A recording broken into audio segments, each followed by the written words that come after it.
Hello, Linda Lyons. This is Mrs. Warm, and today I'm going to read to you I Am Benjamin Franklin. It's another book in the series by Brad Meltzer of Ordinary People Change the World, illustrated by Christopher Eliopoulos. I am Benjamin Franklin. I come from a big family in Boston, a really big one. I was the youngest boy, with 10 older siblings and 2 younger sisters. That means 13 kids. That's a lot of people in a small house. Tell them how small. It only had 2 rooms. So picture having at least 15 people in a 2-room apartment. That's how crowded his home was. As a kid, I loved swimming so much, I tried to figure out how to swim faster. First, I studied the problem. The bigger your hands and feet are, the more water you can push. Then I started to experiment. I made 2 big mitts that had holes for my thumbs. I also made a set for my feet. Look at him go! Now he can swim really fast. My next swimming experiment was with a kite. You really think you can learn something from a kite? Do you want to break it to him? Or should I? They don't think he can learn anything. Once we got the kite into the air, I ran into the nearby pond. Almost there. Floating on my back, I waited for it to pull me across the water. Almost there. And you watch the kite gain height and then pull. It's working! Meet me on the other side and bring my shoes. Kid's good with kites. If you're willing to experiment, you can learn something new and use it to improve things. At 10 years old, I got my first job, working for my dad, making candles and soap. It was hard work, really dull too. Dull means boring. Hoping to find something I liked, my dad showed me many different jobs. That's a tailor who works on clothes. That's a baker who works with food. And that's a blacksmith, right? Yup, he works with metal. I liked seeing all the ways to make things. The world has so much to discover, but there was one thing I liked most of all: reading books. I loved reading so much that anytime I had extra money, I'd use it to buy books. At 12 years old, one of my favorite books was this one, Plutarch's Lives. It taught me that our individual actions could change history and make the world better. So it could also be Plutarch's Lives. That doesn't mean history doesn't just happen by itself. It's written and built and improved on by people like you and me. Since I loved reading and writing, I went to work for my brother James. He owned one of the most important tools in the world, a newspaper. My brother's was the first independent paper in Boston. Back then, America was ruled by the King of England, George III. But the king didn't control our newspaper, which meant that if he was being unfair, my brother could write a story about it. It's called a free press. I wrote that no leader should have infinite power. I wanted to be a writer too, but my brother wouldn't let me. So one night when I was 16, I wrote an essay and slipped it under the door of the newspaper. I used different handwriting and a fake name, pretending I was an old woman who lived in the countryside. Mrs. Silence Dogood. I've never heard of her, but wow, can she write? Let's print it. Young Benjamin goes, he knows he wrote it. He's just going to pretend he doesn't know what it is. That's how I became a published author. Eventually, I decided to forge my own path, to write my own history. I headed for the big city. Philadelphia, my new home. On the day I arrived, I saw a girl, Deborah, in front of a house. Eventually, we'll get married. Will what? I came to Philadelphia for a better job and a better life. I found both. But the number one thing that I worked to improve? Myself. In order to be a better person, I wrote new rules to live by, my very own plan for future conduct. First, be frugal, which means don't spend your money on things you don't need. Second, tell the truth. Third, work hard. Fourth, don't speak badly about other people. To sharpen my mind, I even started my own club, the Junto Club. We discussed the great questions of the day, like, how do you achieve happiness? Why do those beads of sweat appear on a cold mug? If a government takes away the rights of its citizens, is it okay to fight back?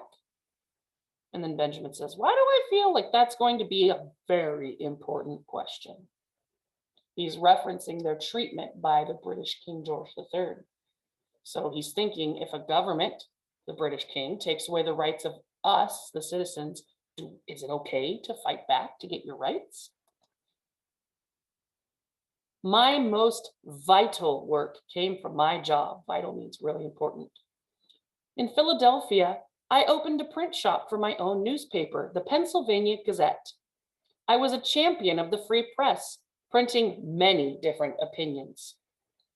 Remember, if you listen to just one side of an argument, you won't have all the important facts. You won't be able to make an informed decision. Early on, Ben printed this image, the very first political cartoon. Its meaning was that we're much stronger when we stand together. Every year, in addition to the newspaper, I also published Poor Richard's Almanac.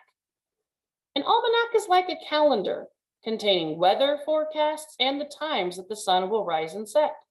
I also added advice like, early to bed and early to rise makes a man healthy, wealthy, and wise. Haste makes waste. God helps them that help themselves. He that lies down with dogs shall rise up with fleas. No gains without pains. He really wrote all of these? He'll never say it, but at the time, he was probably America's best writer. My real goal was to help my readers be better people. Kind of like better citizens. If you want to improve yourself, you need to start with yourself. Over time, I made a newer and bigger list of virtues to follow in life. 13 in total, including sincerity, which is meaning what you say, justice, which means treating people fairly, and humility, which means not bragging. I tried mastering them all at once, but it was impossible. Instead, I experimented. Every week, I focused on just one virtue. I'm a messy person, so this week I'm focusing on cleanliness. Next week will be moderation. None of us is perfect, but we can all keep working to make ourselves better. Throughout it all, I never lost my love of learning and discovery. I observed how people got sick and became one of the first to figure out that colds are contagious. Achoo! I knew it. I did experiments to prove how dark colors absorb more heat than light ones. See, the snow under the dark ones melts more quickly. My theories of how storms move was the start of people predicting the weather. There she blows. And let's not forget my most famous scientific experiment. Electricity. Back then, people didn't know exactly how electricity worked. By observing it up close, I discovered that when there's a positive charge or energy of one type, there's also an equal negative charge or energy that holds the opposite. It was a massive scientific breakthrough. The words he invented, like charge, and battery are still being used today. So if you use anything with electricity, which we all do, or you use batteries, which we all do, Franklin's observations and ideas led to those. I also noticed that terrible fires were being caused when the tops of church steeples got struck by lightning. There had to be a way to make things safer. First, I studied the problem.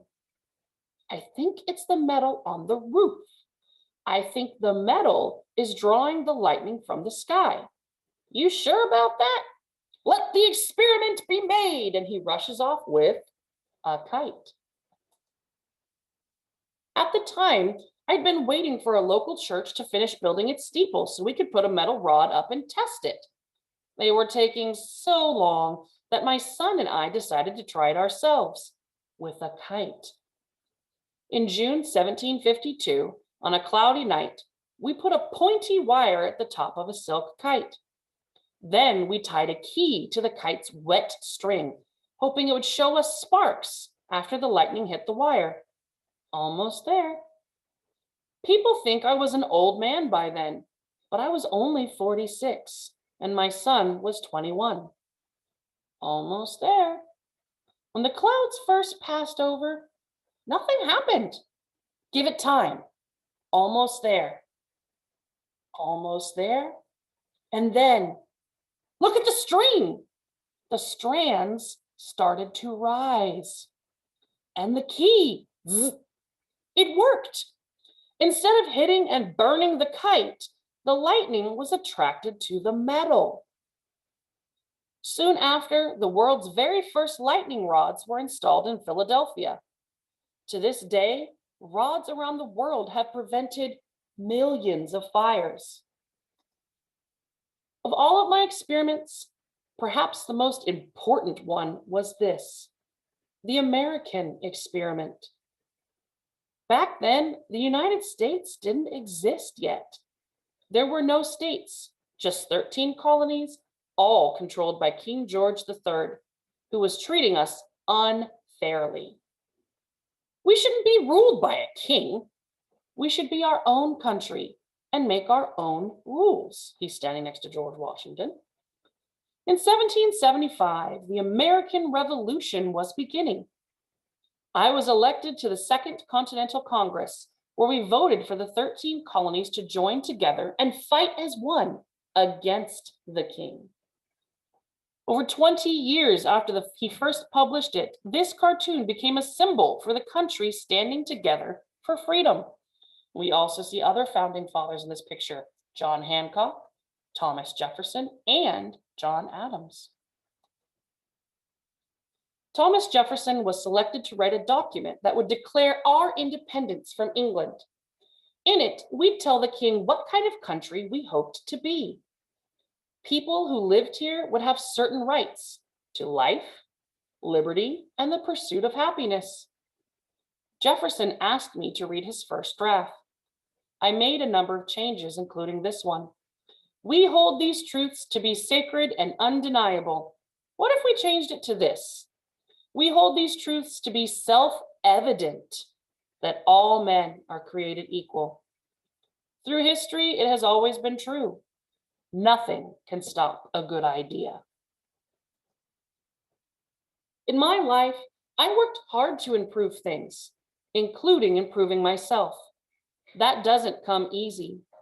When you're trying to improve things, there will always be a risk of failure. Don't let it stop you. By learning from these failures, you will make progress. New ideas are like lightning. They can appear instantly, striking from nowhere with staggering power. That power is yours. Use it wisely, and you'll change the world. Can you believe all of his inventions? The lightning rod, bifocals, a mechanical arm for getting books off high shelves, and so many more. Did you know that he also helped start a fire brigade, a corps of night watchmen, his own college, and the first ever subscription library? He was the only person to work and sign the four major documents that helped establish the United States: the Declaration of Independence, the Treaty with France, the Treaty of Paris with Britain, and the Constitution. But no matter how famous he became, he continued to sign his name, B. Franklin, printer. We're responsible for ourselves and each other. Good people can do a lot individually, but it's nothing compared to what we can do together. I was a printer, a writer, an inventor, a scientist, a scholar, and a founding father. You don't have to be just one thing, but you do need to be a good person.